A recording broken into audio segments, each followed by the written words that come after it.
ఎలాంటి ఆపరేషన్కైనా సిద్ధంగా ఉన్నామని డీజీఎంఓ తెలిపారు. మన బహుళ రక్షణ వ్యవస్థను దాటే సామర్థ్యం పాక్కు లేదని కూడా తెలిపారు.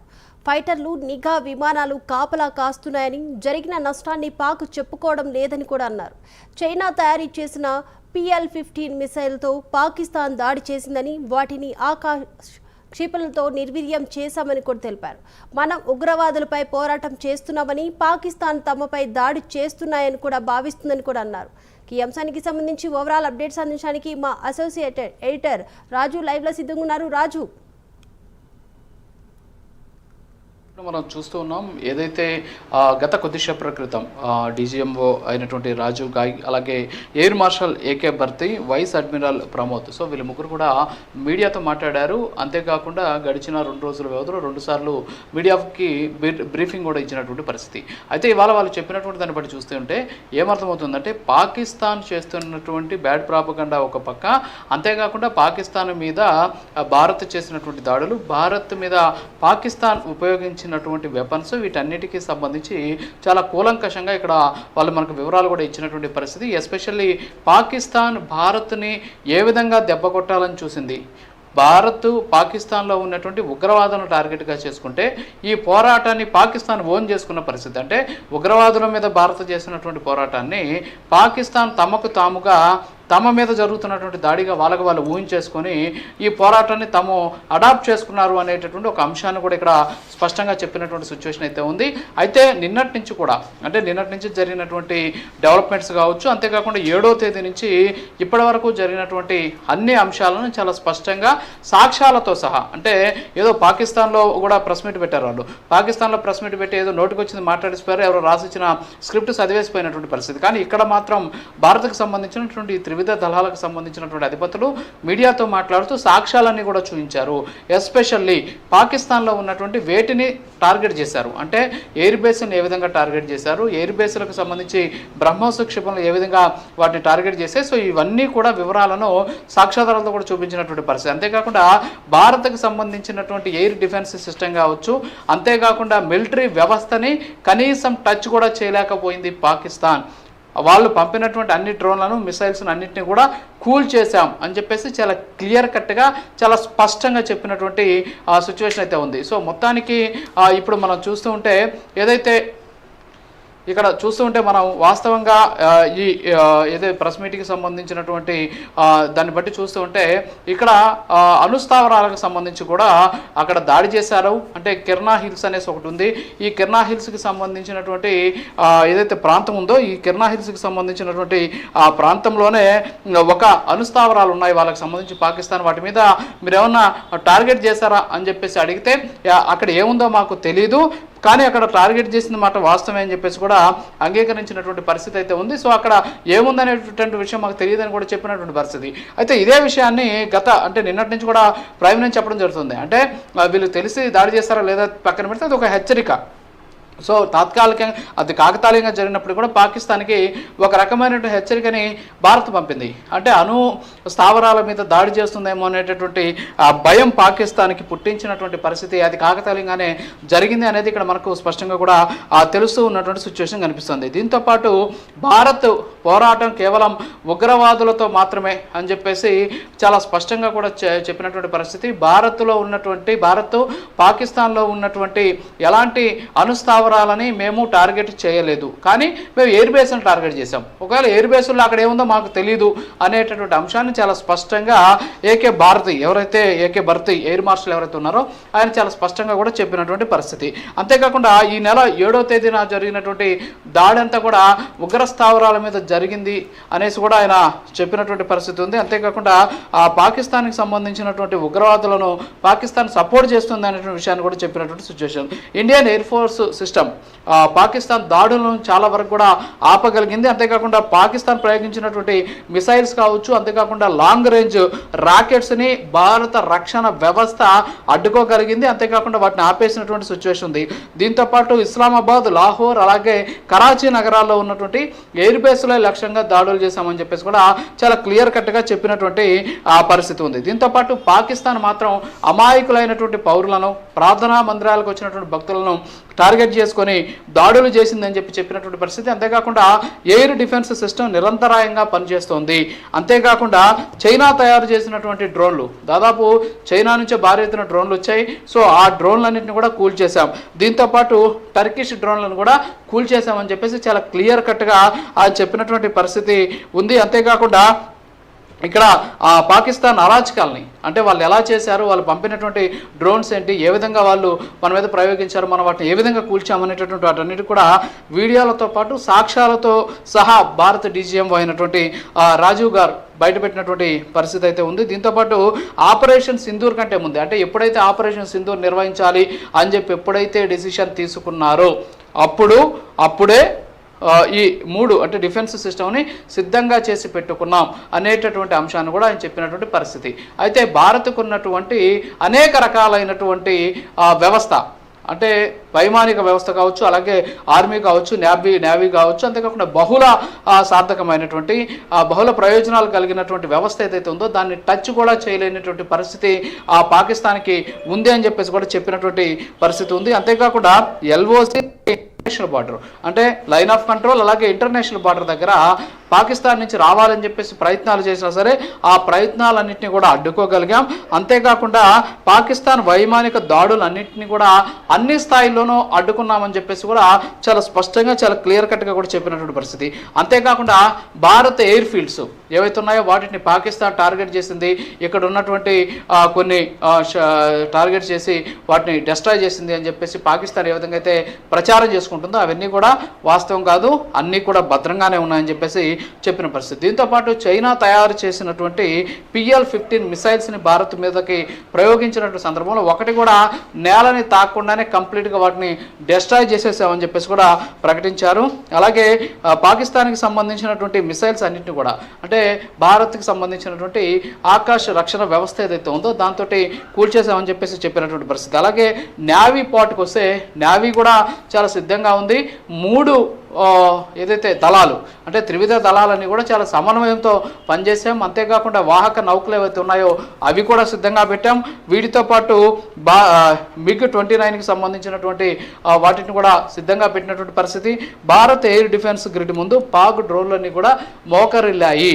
అంతేకాకుండా నౌకాదళం కూడా పూర్తిగా సంసిద్ధతతోటి ఉంది అనేసి చాలా స్పష్టంగా, చాలా క్లియర్గా ఈరోజు ప్రెస్ మీట్లో త్రివిధ దళాలకు సంబంధించినటువంటి అధిపతులు చెప్పినటువంటి పరిస్థితి. సో ఓవరాల్గా చూసుకుంటే పాకిస్తాన్ పన్నిన కుయుక్తుల్ని భారత్ ఏ విధంగా అడ్డుకోగలిగింది, అలాగే పాకిస్తాన్ ఎవరి మీద దాడులకు తెగబడే ప్రయత్నం చేసింది, భారత్ ఏ విధంగా ఈ ఆపరేషన్ సింధూర్ నిర్వహించింది, అక్కడ ఉన్నటువంటి ఎయిర్ బేస్లే లక్ష్యంగా ఏ విధంగా చేసింది అనేటువంటి అంశాలను కూడా చాలా స్పష్టంగా చెప్పినటువంటి పరిస్థితి. అలాగే అక్కడ ఉన్నటువంటి ఎయిర్ బేస్లు చాలా నష్టం జరిగింది.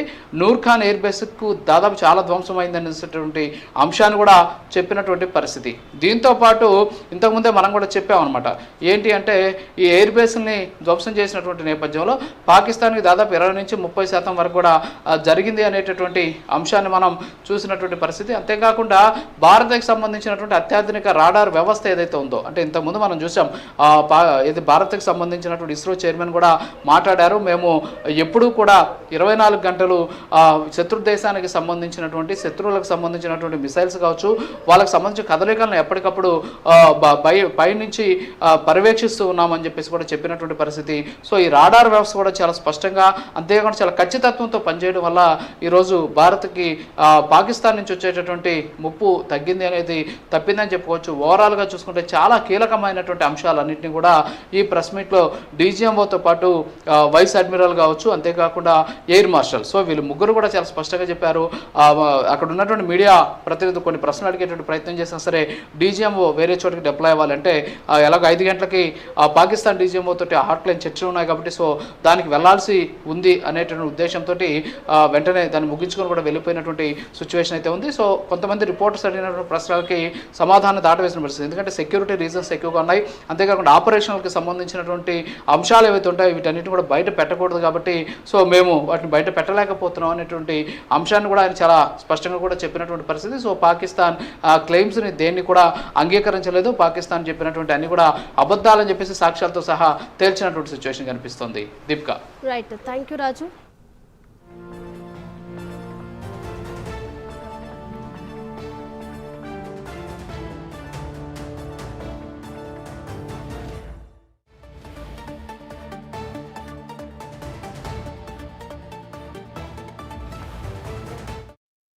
extended ranges. All these are conducted under the umbrella of a comprehensive and effective layered fleet air defense mechanism that caters for all threats, be it drones or high-speed missiles or aircraft, both fighters as well as surveillance aircraft. The fleet operates as a composite force, maintaining a surveillance bubble at extended ranges using advanced radars. Any aerial target that attempts to penetrate this bubble is detected and identified using various techniques and technologies, affording quick and clear distinction between commercial, neutral, and hostile aircraft or flying objects at ranges in excess of the anticipated attack range. The Carrier Battle Group, with its integral air wing, provides the first layer of this layered mechanism. Adequately equipped and trained to high degree of proficiency, our pilots are able to operate both by day and night. In the current standoff, the presence of our aircraft carrier with large number of MiG-29K fighters and airborne early warning helicopters prevented any suspicious or hostile aircraft to close the Carrier Battle Group within several hundred kilometers. अगर मैं सरल शब्दों में बोलूं तो कोई भी संदिग्ध और दुश्मन के हवाई जहाज को कैरल बैटल ग्रुप के कई सौ किलोमीटर पास आने का मौका नहीं दिया. Over the past few years, and most importantly, immediately after the cowardly incident by Pakistani-sponsored terrorist attack at Pahalgam, we had validated our anti-missile and anti-aircraft defense capability in a complex threat environment using cross-platform cooperative mechanism. Our powerful carrier battle group with formidable offensive capability was able to operate with impunity and maintained an uncontested presence in the area of operations. हमने अपनी air defence की पूरी तैयारी पहले से ही कर ली थी. हमारी इन्वेंट्री में शामिल counter manned aerial systems, electronic warfare के साधन और एयर डिफेंस वेपन्स का इंडियन एयरफोर्स के इसी प्रकार के सिस्टम्स के साथ एक अनोखा मिश्रण किया गया. इसलिए आपने देखा कि जब जब पाकिस्तान एयरफोर्स ने हमारे एयरफील्ड्स और लॉजिस्टिक इंस्टॉलेशंस में 9 और 10 मई की रात को लगातार हमले किए, वो इस मजबूत एयर डिफेंस ग्रिड के सामने विफल हो गए. आपके सामने इस ग्रिड को एक तरीके से दर्शाया गया है. आप देख रहे हैं कि इंटरनेशनल बाउंड्री से कितनी layers, radars, counter unmanned aerial systems, उसके पीछे शोल्डर फायर्ड वेपन्स, हमारे विंटेज एयर डिफेंस वेपन्स जो कि काफ़ी सालों से हमारी सेना में हैं. एयर मार्शल भारती ने भी उसके बारे में बात करी. और लास्ट में हमारे modern air defence weapon systems. तो कोई मौका नहीं था कि पाकिस्तान एयरफोर्स ये मल्टी टियर डिफेंस को पार करके पीछे हमारी एयरफील्ड्स या लॉजिस्टिक इंस्टॉलेशंस को टारगेट कर पाए. ये जो डायग्राम आप अपने सामने देख रहे हैं, ये मुझे एक इंसिडेंट की याद दिला रहा है. और मैं आपको इस उदाहरण के जरिए से एक ये एस्पेक्ट हाईलाइट करना चाहता हूं. Some of the results achieved in countering the enemy threat vectors over the last week are now being shown on the screen. Shown on the screen is the probable enemy PL-15 missile, which is of Chinese origin. This missile has missed its target, and you can see the pieces now which are available with us. Another weapon system or weapon which was found was a long-range rocket, the pieces of which you can now see on the screen. We have talked about the loiter munitions and the unmanned aerial systems, and here are some of the glimpses of those systems which we have brought down. To your right, with the right undercarriage or the wheel you can see is the Yeeha system, which is of Chinese origin with Pakistan. You can see some quadcopters and you can see one odd Sonka drone hanging by the wire. All these have been brought down by our trained crew and air defense systems. I think I mentioned Yeeha to be of Chinese origin. I would like to correct myself. The Yeeha drones are of Turkish origin. So that comes to your question. All right. चूंकि आपने शुरू किया श्री रामधारी सिंह दिनकर जी की कविता से, हमारे राष्ट्र कवि रहे हैं, और क्या संदेश दिया जा रहा है, तो मैं बस आपको रामचरितमानस की एक कुछ पंक्ति याद दिलाऊंगा, आप समझ जाएंगे।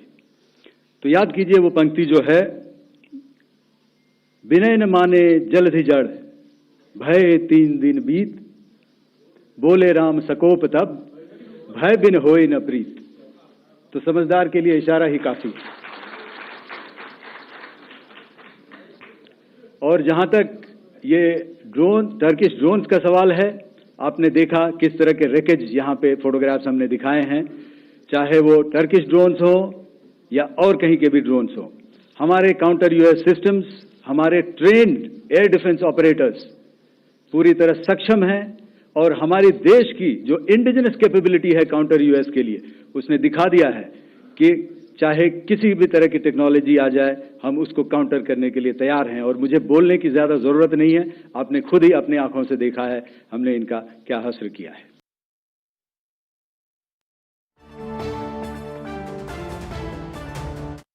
लड़ाई की तरह नहीं होगी, हर एक लड़ाई जो है अलग तरीके से लड़ी जाती है, और टेक्नोलॉजिकल एडवांसमेंट्स हो रहे हैं, हम भी उस एडवांसमेंट्स के हिस्सा हैं, हमारे एडवर्सरीज भी हिस्सा हैं। So it is a cat and mouse game and you have to be ahead of the curve to beat your adversary. So that is what is going to happen. So if you ask, was this different? Was this engagement different? Definitely it was different. And a lot of new aspects have come out, but we were prepared for it, we were trained for it, and we were equipped for it. That is the only aspect that I can share with you at this time. Thank you for telling us that Kirana Hill houses some nuclear installation. We did not know about it. Okay. And we've not hit Kirana Hills, whatever is there.